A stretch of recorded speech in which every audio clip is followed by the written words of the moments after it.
दोस्तों, मैं यहाँ लाल किला बनाने आया हूँ। मैं आपको दिखाऊंगा लाल किला कैसे बना। तो वीडियो को पूरा देखें और चैनल को सब्सक्राइब कर लीजिए। वक्त इस दुनिया का सबसे बड़ा और सबसे क्रूर किस्सा गो है। यह अपनी आंखों से साम्राज्यों को बनते, संवरते और फिर खाक में मिलते हुए देखता है। अगर दिल्ली की जमीन पर खड़े होकर वक्त से पूछा जाए कि उसने इस शहर का सबसे सुनहरा और सबसे खौफनाक दौर कहां देखा है, तो उसकी उंगली लाल बलुआ पत्थर से बनी एक विशाल और भव्य इमारत की तरफ उठेगी, जिसे आज की दुनिया लाल किला के नाम से जानती है। लेकिन क्या आप जानते हैं कि जिस इमारत को हम लाल किला कहते हैं, उसका यह नाम कभी था ही नहीं। यह नाम तो बहुत बाद में अंग्रेजों की देन है, जिन्होंने इसकी लाल दीवारों को देखकर इसे यह नाम कहना शुरू कर दिया। इसका असली नाम तो किला ए मुबारक था, जिसका मतलब होता है एक भाग्यशाली या पवित्र किला। और इसकी कहानी शुरू होती है एक ऐसे बादशाह के ख्वाब से जिसे पत्थरों में जान फूंकने का शौक था। मुगल बादशाह शाहजहां। बात 1630 के दशक की है। मुगल साम्राज्य की राजधानी उस वक्त आगरा हुआ करती थी। आगरा शहर अपनी तंग गलियों, बढ़ती आबादी और गर्मियों में झुलसा देने वाली गर्मी से परेशान था। शाहजहां, जो अपनी कला और वास्तुकला के प्रेम के लिए जाने जाते थे, उनका मन आगरा से भर चुका था। उन्हें एक ऐसे शहर की तलाश थी जहां वो अपने सपनों की दुनिया बसा सकें। और फिर उनकी नजर गई यमुना के किनारे बसी एक पुरानी जमीन पर, दिल्ली। शाहजहां ने तय किया कि मुगलों का तख्त अब आगरा से दिल्ली जाएगा। 1638 में उन्होंने दिल्ली में एक नया शहर बसाने का हुक्म दिया, जिसे नाम दिया गया शाहजहानाबाद, जिसे आज हम पुरानी दिल्ली कहते हैं। और इसी शहर के बिल्कुल बीचों बीच यमुना नदी के ठीक किनारे नींव रखी गई दुनिया के सबसे आलीशान किले की, किला ए मुबारक की। इस किले को बनाने में पूरे 10 साल का वक्त लगा। उस्ताद अहमद लाहौरी, जिन्होंने ताजमहल का खाका तैयार किया था, उन्हीं के हाथों इस किले का नक्शा भी खींचा गया। 1648 में जब यह किला पूरी तरह से बनकर तैयार हुआ, तब शाहजहां दिल्ली में नहीं बल्कि अफगानिस्तान के काबुल में थे। जैसे ही उन्हें यह पैगाम मिला कि उनका सपनों का किला तैयार है, वो बिना कोई वक्त गवाए दिल्ली की तरफ चल पड़े। इस भव्य किले की बनावट में जो सबसे खास चीज थी, वो थे इसके दरवाजे। लाल किले के 2 सबसे मुख्य प्रवेश द्वार हैं, दिल्ली दरवाजा और लाहौरी दरवाजा। दिल्ली दरवाजा वह द्वार था जहां से निकलकर शाहजहां अक्सर जुमे की नमाज अदा करने जामा मस्जिद जाया करते थे। लेकिन किले का सबसे अहम और शाही दरवाजा था लाहौरी दरवाजा। इसका नाम लाहौरी इसलिए पड़ा क्योंकि इसका मुंह लाहौर शहर की तरफ खुलता था। मुगलों के द्वार में आगरा, दिल्ली और लाहौर, ये तीनों शहर सत्ता के सबसे बड़े केंद्र थे। लेकिन आज जब आप लाहौरी दरवाजे को चांदनी चौक की तरफ से देखते हैं, तो आपको दरवाजा सीधा नजर नहीं आता, बल्कि उसके आगे एक बड़ी सी दीवार नजर आती है। यह दीवार शाहजहां ने नहीं बनवाई थी, इसे बनवाया था उनके बेटे और मुगल बादशाह औरंगजेब ने। औरंगजेब को लगता था कि लाहौरी दरवाजे से बाहर खड़े होकर कोई भी आसानी से किले के अंदर की हलचल, यहाँ तक कि दीवान ए आम को देख सकता है। किले की सुरक्षा को बढ़ाने के लिए उसने दरवाजे के ठीक आगे एक घुमावदार दीवार खड़ी कर दी। उस वक्त शाहजहां अपने ही बेटे औरंगजेब द्वारा आगरा के किले में कैद थे। जब उन्हें पता चला कि औरंगजेब ने लाहौरी दरवाजे के आगे दीवार खड़ी कर दी है, तो उन्होंने भारी मन से औरंगजेब को एक खत लिखा था। उस खत में शाहजहां के अल्फाज कुछ यूं थे: बेटे, तुमने यह दीवार खड़ी करके किले को सुरक्षित नहीं किया है, बल्कि तुमने किले रूपी दुल्हन के चेहरे पर घूंघट डाल दिया है। इसी वजह से इतिहास में इस दीवार को घूंघट वाली दीवार भी कहा जाता है। विडंबना देखिए, जिस दीवार को एक मुगल बादशाह ने सुरक्षा के लिए बनवाया था, उसी दीवार की प्राचीर से आजादी के बाद 15 अगस्त 1947 को आजाद भारत के पहले प्रधानमंत्री पंडित जवाहरलाल नेहरू ने पहली बार तिरंगा फहराया था। जैसे ही आप लाहौरी दरवाजे से किले के अंदर कदम रखते हैं, आपके सामने मुगलों का एक अलग ही संसार खुल जाता है। अंदर जाते ही जो सबसे पहली जगह आती है, वह है छत्ता बाजार, जिसे मीना बाजार भी कहा जाता है। शाहजहां ने यह बाजार खास तौर पर अपनी बेगमों और शाही परिवार की औरतों के लिए बनवाया था। अरब, फारस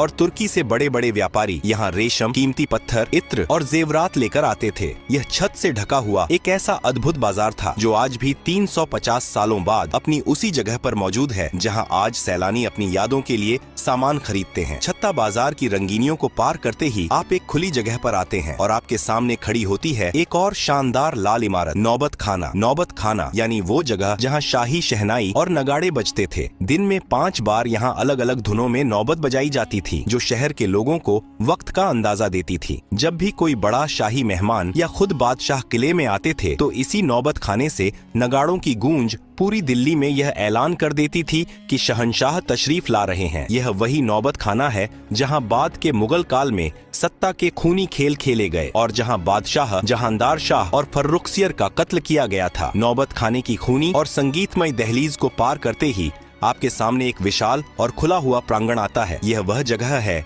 जहां मुगल सल्तनत की आवाज गूंजा करती थी। लाल बलुआ पत्थर के भव्य और नक्काशीदार खंभों पर टिका यह मंडप दीवान-ए-आम कहलाता है। नाम से ही स्पष्ट है कि यह वह दरबार था जहां एक आम इंसान, एक फकीर या एक किसान भी अपने बादशाह के सामने अपनी फरियाद लेकर आ सकता था। दीवान-ए-आम के बिल्कुल बीचों बीच दीवार के साथ सटा हुआ संगमरमर से बना एक बेहद खूबसूरत और ऊंचा झरोखा सिंहासन है। जब शाहजहां या मुगले आजम यहाँ बैठते थे तो उन्हें पूरे दरबार का साफ नजारा दिखता था। इस भव्य सिंहासन को नशेमन ए जिल्ल ए इलाही कहा जाता था, जिसका शाब्दिक अर्थ है धरती पर ईश्वर की परछाई का निवास। मुगल बादशाह खुद को खुदा का नुमाइंदा मानते थे और यह सिंहासन उसी रुतबे का प्रतीक था। इस ऊंचे सिंहासन के ठीक नीचे संगमरमर का एक शानदार चबूतरा रखा हुआ है। यह वह जगह थी जहां वजीर-ए-आजम प्रधानमंत्री खड़े होकर अवाम की अर्जियां जोर जोर से पढ़ते थे और बादशाह सलामत ऊपर बैठकर अपना फैसला सुनाते थे। लेकिन दीवान-ए-आम के इस सिंहासन की सबसे अद्भुत चीज है इसके पीछे की दीवार। अगर आप कभी करीब से गौर करें तो इस काले संगमरमर की दीवार पर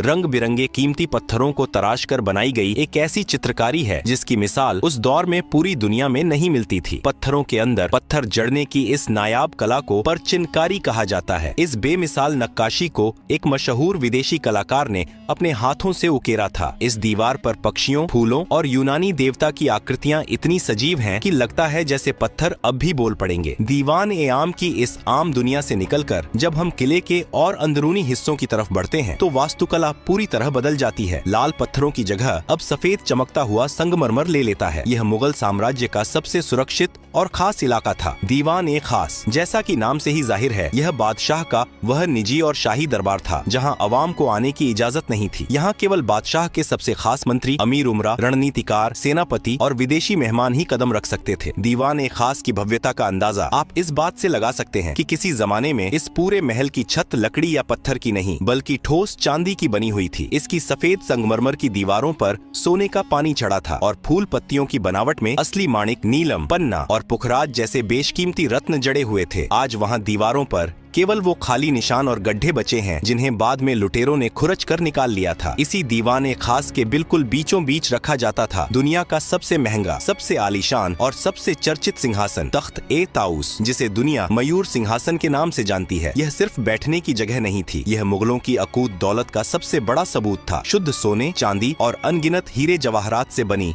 इस मसनद को बनाने में उस दौर में करोड़ों रुपए खर्च हुए थे। इस सिंहासन के ऊपरी हिस्से पर हीरे मोतियों से जड़े 2 मोर बने हुए थे और इसी तख्त-ए-ताऊस के ठीक बीच में जड़ा था मुगल सल्तनत का सबसे बड़ा गुरूर और दुनिया का सबसे नायाब हीरा, कोहिनूर। जब बादशाह शाहजहां अपने शाही लिबास में इस तख्त पर बैठते थे तो उनके मुकुट और सिंहासन की चमक से पूरा दीवान-ए-खास रोशन हो उठता था। लेकिन वक्त की सुइयां हमेशा एक सी नहीं रहती। जिस महल ने दौलत और शानो शौकत का चरम देखा था, उसने बर्बादी का वो खौफनाक मंजर भी देखा जिसकी कल्पना मुगलों ने ख्वाब में भी नहीं की थी। साल था 1739। ईरान का खूंखार बादशाह नादिर शाह मुगलों की कमजोरी और लाल किले की दौलत की महक सूंघता हुआ दिल्ली आ पहुंचा। उसने दिल्ली की सड़कों पर ऐसा खून खराबा मचाया कि यमुना का पानी लाल हो गया। जब नादिर शाह दीवान-ए-खास में दाखिल हुआ तो तख्त-ए-ताऊस को देखकर उसकी आंखें फटी रह गईं। नादिर शाह ने दीवान-ए-खास को बेरहमी से लूटा और लौटते वक्त अपने साथ दुनिया का सबसे बड़ा खजाना, तख्त-ए-ताऊस और कोहिनूर हीरा ईरान ले गया। जो तख्त मुगलों की सबसे बड़ी पहचान था, उसे ईरान ले जाकर टुकड़े टुकड़े कर दिया गया। इतिहासकार बताते हैं कि बाद में उस ऐतिहासिक मयूर सिंहासन के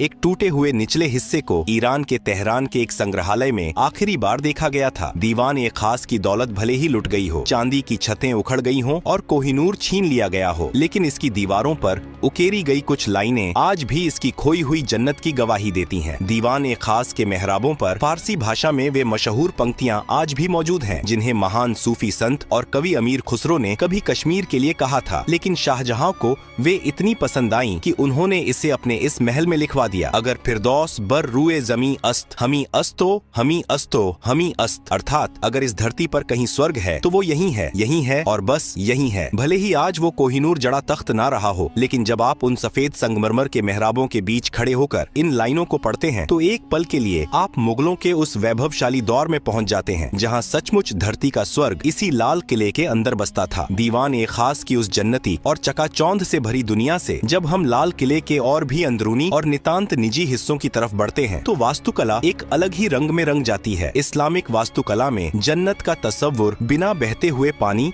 और बागीचों के अधूरा माना जाता है। शाहजहां जो बेहतरीन काम के मुरीद थे, उन्होंने अपनी इस दिल्ली की जन्नत में जान फूंकने के लिए एक ऐसी नहर का निर्माण करवाया जो लाल किले के महलों के ठीक बीचों बीच से होकर गुजरती थी। इसे नाम दिया गया नहर ए बहिश्त, यानी स्वर्ग की नहर। यह कोई आम पानी की नाली नहीं थी। यमुना नदी के पानी को एक खास तकनीक से लाल किले के अंदर लाया गया था। यह नहर ए बहिश्त संगमरमर से बने महलों के फर्श के बीच से खूबसूरत फव्वारों और फूलों की क्यारियों को चूमते हुए गुजरती थी। दिल्ली की झुलसा देने वाली गर्मियों में जब यह ठंडा पानी महलों के अंदर बहता था तो पूरे महल की आबो हवा वातानुकूलित हो जाती थी। पानी के बहने की वह मधुर कलकल आवाज और फव्वारों से उठती खुशबू महलों के अंदर मानो जादू कर देती थी। नहर ए बहिश्त का पानी सबसे पहले जिस शानदार महल से होकर गुजरता था वो था मुगल हरम का सबसे रंगीन और खूबसूरत हिस्सा, रंग महल। नाम के ही अनुरूप यह रंगों का महल शाहजहां ने अपनी खास बेगमों, शहजादियों और शाही परिवार की औरतों के लिए बनवाया था। इस महल के बीचों बीच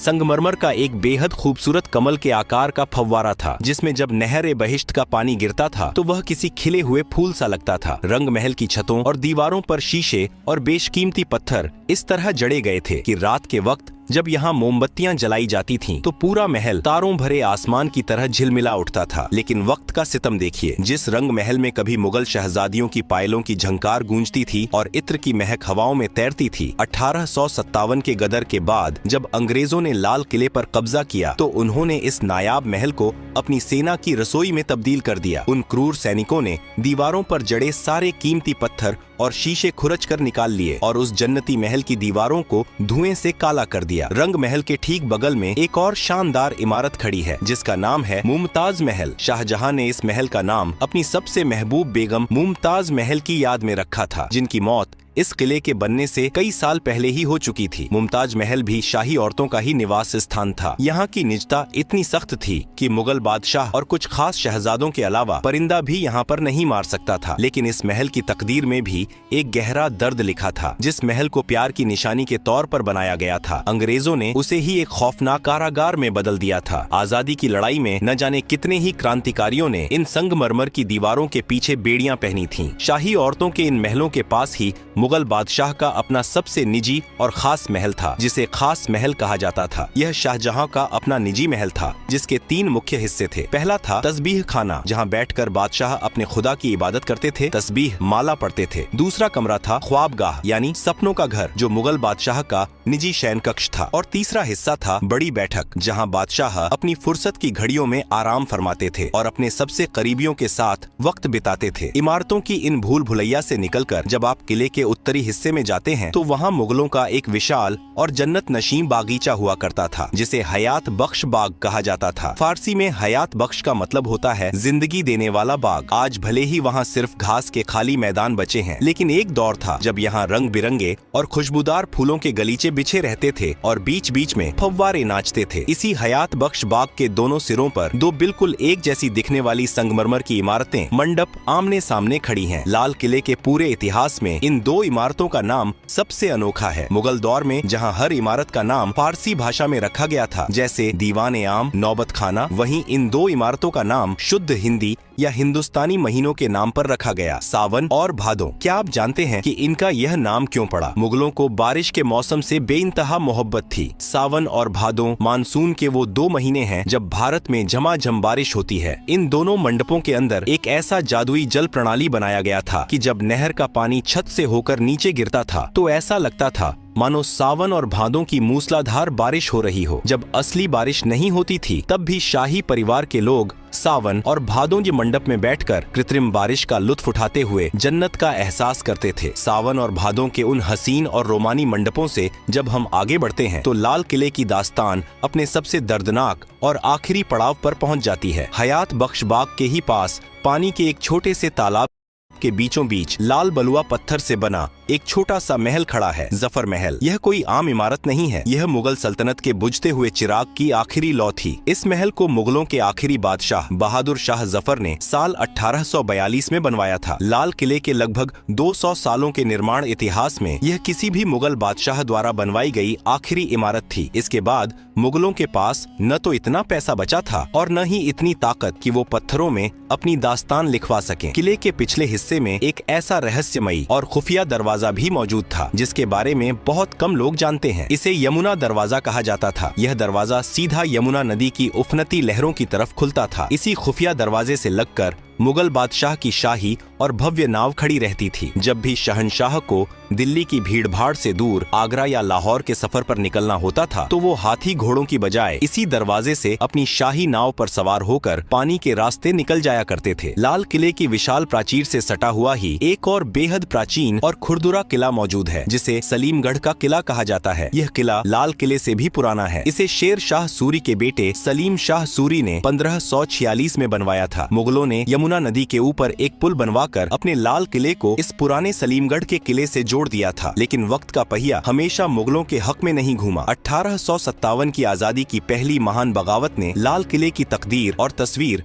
दोनों को हमेशा के लिए बदल कर रख दिया। जब अंग्रेजों ने आखिरकार दिल्ली और इस किले पर कब्जा किया तो उन्होंने इसकी मुगल रूह को ही छलनी कर दिया। लाल किले के अंदर एक बेहद खूबसूरत और तिलिस्मी बाग हुआ करता था, महताब बाग, जिसका मतलब होता है चांदनी रात का बागीचा। अंग्रेजों ने अपनी नफरत में इस हसीन बागीचे को बेरहमी से उजाड़ दिया। फूलों और फव्वारों की जगह उन्होंने अपनी फौज के रहने के लिए भद्दी लाल ईंटों वाली नीरस इमारतें खड़ी कर दी। इन इमारतों को सैनिक कक्ष कहा जाता है। आज जब आप लाल किले में मुगल वास्तुकला की बारीक और रेशमी नक्काशी के ठीक सामने अंग्रेजों की बनाई इन चौकोर अंग्रेजी वास्तुकला की इमारतों को देखते हैं तो दोनों के बीच का अंतर चीख चीख कर मुगलों के पतन और अंग्रेजों के जुल्म की गवाही देता है। अंग्रेजों ने लाल किले के लगभग 80% शाही महलों और बागीचों को नष्ट कर दिया था। लेकिन लाल किले के इतिहास का सबसे स्याह और रुला देने वाला दिन वह था जब इसी किले के अंदर, जहाँ कभी मुगल बादशाहों का एक इशारा पूरी दुनिया का कानून हुआ करता था, वहीं भारत के आखिरी बादशाह बहादुर शाह जफर को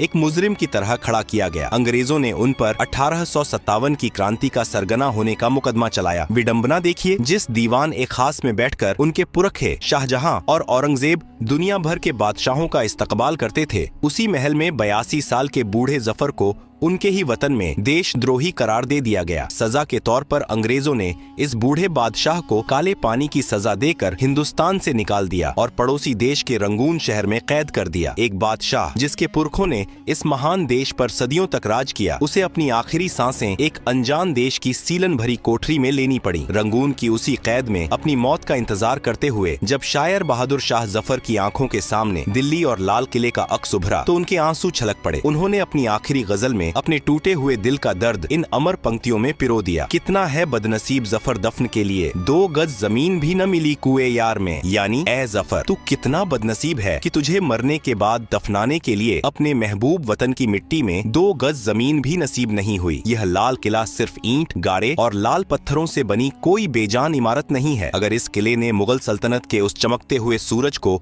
आसमान की बुलंदियों को छूते देखा है तो इसने उसी सूरज को अपनी ही आंखों के सामने बेबस होकर डूबते हुए भी देखा है। सत्ता के खूनी संघर्षों से लेकर नादिर शाह की लूट और आजादी की लड़ाई तक लाल किला न जाने कितने तूफानों का इकलौता और खामोश गवाह है। इसके इसी ऐतिहासिक और सांस्कृतिक महत्व को पूरी दुनिया के सामने झुककर सलाम करने के लिए साल 2007 में अंतर्राष्ट्रीय धरोहर संस्था ने इसे विश्व धरोहर स्थल घोषित कर दिया। आज जब हम 15 अगस्त को इस किले की प्राचीर पर आजाद भारत का तिरंगा शान से लहराते हुए देखते हैं तो उन लाल दीवारों में दफन इतिहास की अनगिनत कहानियां खामोशी से हमें देख रही होती हैं और मानो कह रही होती हैं, वक्त से बड़ा कोई शहंशाह नहीं होता।